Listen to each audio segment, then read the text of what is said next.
দিকে যাব না। আপনাদেরকে আমাকে স্বাগত জানিয়ে এখানে এসেছেন এবং এই প্রোগ্রাম বাস্তবায়ন করেছেন, এই জন্য আপনাদের সকলকে ধন্যবাদ জানাই।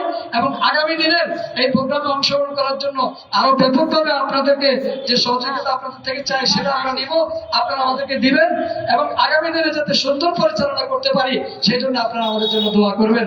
এখনই আমাদের সামনে আমাদের গুরুত্বপূর্ণ আজকে প্রধান অতিথি এদেশের শীর্ষ আলেমে দ্বীন হেফাজতের নায়েব আমির আল্লামা শেখুল হাদিস আহমদ আলী কাসেমি দাওয়াত বারাকাতুহুম, শেখুল হাদিস মার্কাজুল আজিজ মাদ্রাসার সম্মানিত শেখুল হাদিস হুজুর এখন বয়ান পেশ করবেন। আমরা হুজুরের বয়ান শুনে আখেরি মোনাজাত করে ইনশাআল্লাহ বিদায় নেব। এখন আপনাদের সামনে গুরুত্বপূর্ণ নসিহত পেশ করবেন হযরতুল আল্লাম শেখুল হাদিস আল্লামা আহমদ আলী কাসেমি।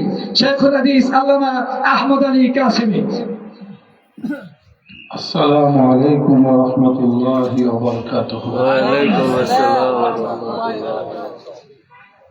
আলহামদুলিল্লাহি নাহমাদুহু ওয়া নাস্তাঈনুহু ওয়া নাস্তাগফিরুহু ওয়া নু'মিনু বিহি ওয়া নাতাওয়াক্কালু আলাইহি ওয়া নাউযু বিল্লাহি মিন শুরুরি আনফুসিনা ওয়া মিন সাইয়্যাতি আ'মালিনা। من يهده الله فلا مضل له ومن يضلله فلا هادي له ونشهد أن لا إله إلا الله وحده لا شريك له ونشهد أن سيدنا وسندنا وحبيبنا ومولانا محمد. أما بعد فأعوذ بالله من الشيطان الرجيم. بسم الله الرحمن الرحيم. شهر رمضان الذي أنزل فيه القرآن هدى للناس وبينات من الهدى والفرقان. صدق الله العظيم. আজকের সভার সম্মানিত সভাপতি, বিজ্ঞ উলামা ইকরাম দীর্ঘক্ষণ যাবৎ আপনাদের সামনে কুরআন এবং হাদিস থেকে অনেক সুন্দর সুন্দর বক্তব্য ওনারা আমাদের হেদায়েতের জন্য রেখেছেন। এখন দোয়ার জন্য সর্বশেষ আমি বসছি, একটু দোয়া করে আমরা বিদায় নেব এখান থেকে।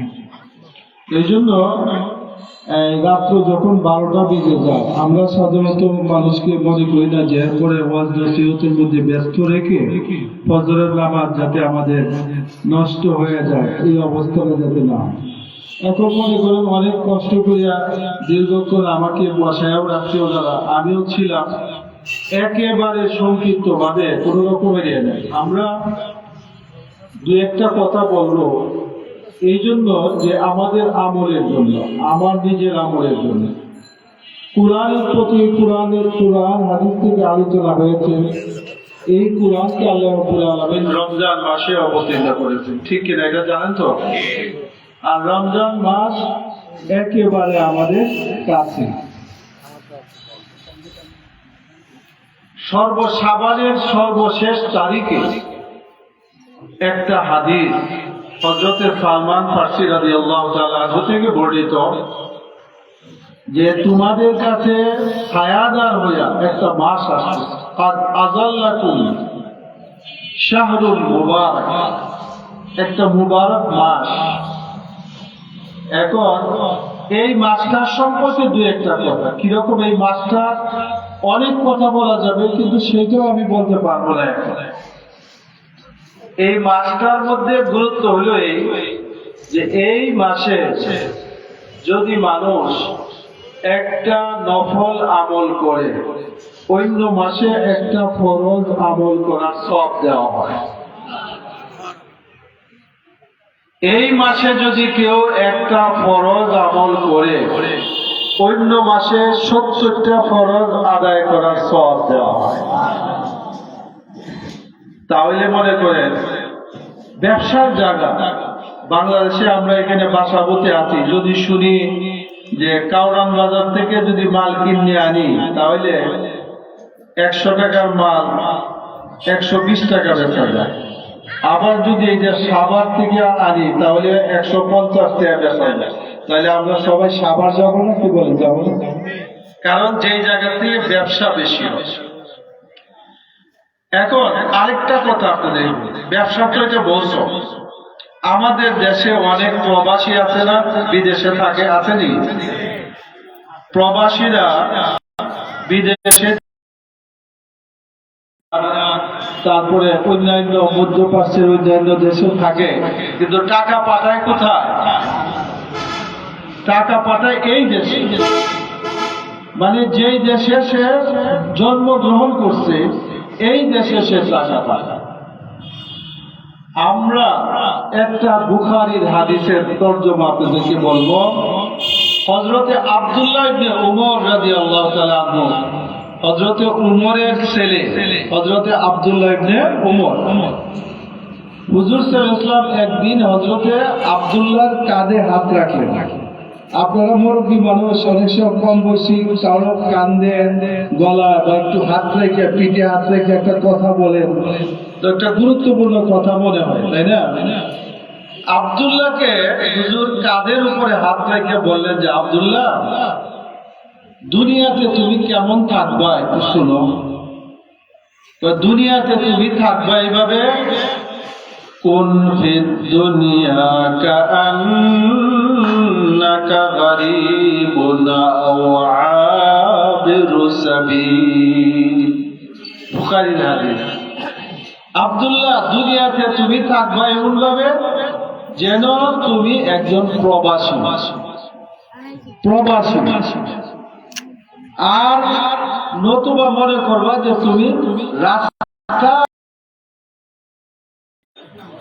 আর হযরতে আব্দুল্লাহ ইবনে উমরকে বললেন যে, উমর, আব্দুল্লাহ ইবনে উমর, আব্দুল্লাহ, তুমি দুনিয়াতে একজন প্রবাসী মানুষের মধ্যে থাকবা। তাহলে বোঝা গেল এইটা তোমার বাড়ি না, এটা তোমার কি না? তোমার বাড়ি বাংলাদেশ, তুমি আছো এখন মধ্যপ্রাচ্য, আরব আমিরাতে, প্রবাসে আছো, টাকা উপার্জন করো, কিন্তু টাকা পাঠাও বাংলাদেশে। তুমি দুনিয়াতে তুমি প্রবাসী মানুষ, দুনিয়া থেকে তোমার উপার্জন করে তোমার বাড়ি হলো জান্নাতে, ওইখানে তোমার টাকা দরকার। টাকা মানে কি? নেক আমলের দল। এই নেক আমল কইরা তোমার আখিরাতে তুমি পাঠাইবা। ঠিক কিনা বলেন? আমার কথা বুঝতেছেন? কোন সুস্বাদ্য তো কথা বলি না, কথা তো বুঝেন। তাহলে আমি একজন প্রবাসী মানুষ, আমার বাড়ি বাংলাদেশ, আমি যা উপার্জন করি প্রবাসের থেকে, আমার সকল উপার্জন আমি আমার দেশের, আমার মা বাবা বিবি বাচ্চার জন্য আমি পাঠাই। তারা এখানে নিজেরা খায়, পরে জায়গা জমি রাখে, এই সবগুলো এখানে করে। এখন আমরা সবাই কিন্তু জান্নাতের মানুষ ছিলাম। আমাদের পিতা হযরতে আদমের বাড়ি ছিল কোথায়? জান্নাতে। সেই জান্নাতে আবার আমাদেরকে ফিরে যেতে হবে। ফিরে যেতে হলে, জান্নাতের ওই জায়গায় বসবাস করতে হলে আমাদের কিছু নেকির প্রয়োজন। নেকি হইল আমাদের ডলার, যেটা সারা দুনিয়াতে ডলার হইলে যে কোনো দেশে চলা যায়, আর আখিরাতে নেকি না হইলে সেখানে চলা যায় না। আল্লাহ পাক এই পৃথিবীতে আমাদের জন্য অনেক নিয়ামতের ব্যবস্থা করছেন। আসমান আমাদের জন্য, জমিন আমাদের জন্য, চন্দ্র আমাদের জন্য, সূর্য আমাদের জন্য, বৃক্ষ, তরুলতা, ফসলাদি, নদ নদী, এগুলা কার জন্য বলে? আমাদের জন্য। আপনারা যে ইলিশ মাছ খান, পদ্মার ইলিশ বলেন, পদ্মা থেকে ইলিশ মাছ আপনারা চাষ করেন, এই সুস্বাদু মাছ খান,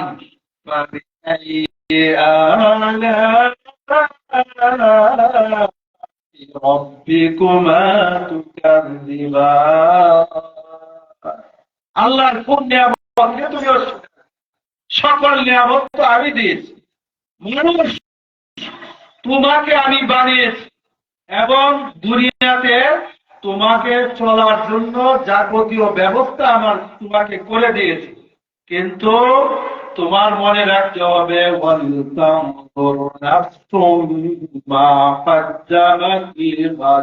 আগামীকালকের জন্য তুমি কি সংগ্রহ করো, এইটা তোমার মনে রাখবে। আপনি বলবেন যে আমি তো ঢাকা শহরে 5টা বাড়ি রেখে গেছি, ছেলেদের অভাব হবে না, আমি মানলাম, কিন্তু আপনি কি নিয়ে গেছেন বলেন? কয়টা বাড়ি আপনি নিয়ে গেছেন? আপনার উপার্জিত সম্পদে আপনার সন্তান, মেয়েরা, ছেলেরা তারা তো খুব সুখে হবে, কিন্তু আপনার জন্য আপনি কি নিয়ে গেছেন? আপনি যদি তাদেরকে বলেন কি নিয়ে আসছেন, ওই নিয়ে আসছি না, সব তুলে আসছে। হ্যাঁ, সুতরাং আমাদেরকে আগামীকালকের জন্য তুমি কি সঞ্চয় করছো।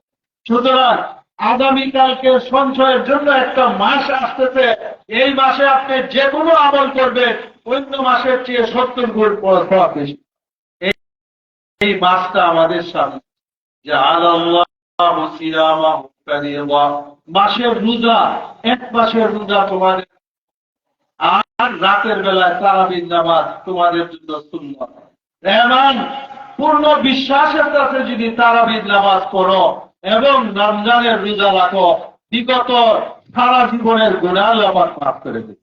এখন যদি এই রমজান মাসটা আমরা পাই, আর এই রমজান মাসে যদি আমরা আমল করতে পারি, আমাদের জান্নাতে যাওয়ার ব্যবস্থা হতে পারে কি পারে বলেন? হতে পারে। সুতরাং এইটাকে একটা সুবর্ণ সুযোগ মনে করো।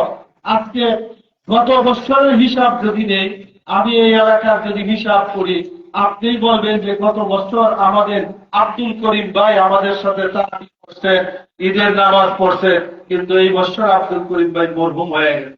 আছে কিনা এই ধরনের? গত বছর আমার মা ছিলেন, তিনি আজকে আমাদের কাছে নাই। একসাথে মায়ের সাথে ইফতার করছি, বাবার সাথে ইফতার করছি, এমন অনেক ভাইয়ের মা নাই, বাবা নাই। সুতরাং গত বছর যারা রোজায় শরীক ছিলেন তারা আমাদের সাথে আজকে নাই। এই কথাগুলো একটু মনে করা দরকার বলেন। সুতরাং আমাদের কিন্তু আগামীকালকে হিসাব বলতে হবে। আমরা সবাই প্রবাসী, আমাদের দেশ হলো জান্নাত, যেতে হবে নেক আমল নিয়ে, উপার্জন করতে হবে এই দুনিয়াতে, তাই না? এই দুনিয়া থেকে কিন্তু উপার্জন করতে হবে। কবরের মধ্যে শুধু খালি যাইবেন আর নেক আমল থাকলেই আপনার সব ব্যবস্থা হয়ে যাবে। যখন